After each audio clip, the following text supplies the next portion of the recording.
চাঁদ যদি 30 দিনের জন্য পৃথিবী থেকে হঠাৎ অদৃশ্য হয়ে যায়, তাহলে প্রথমে রাত অনেক বেশি অন্ধকার হয়ে যাবে, কারণ চাঁদের আলো আর পৃথিবীতে পৌঁছাবে না। দ্বিতীয়, বরফ পরিবর্তন হবে সমুদ্রে। চাঁদের মহাকর্ষ পৃথিবীর জোয়ার ভাটার প্রধান কারণ।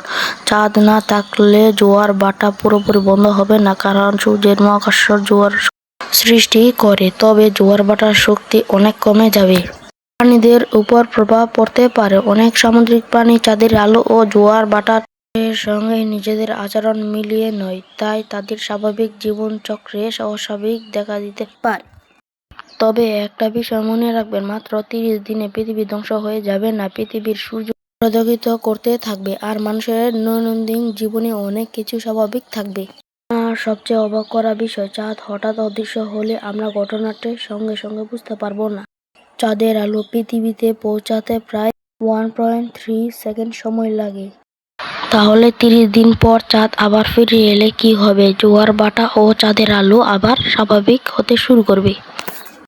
এমন আরো অবাক করা স্পেস ফ্যাক্ট পেতে ফলো সাবস্ক্রাইব করে রাখুন।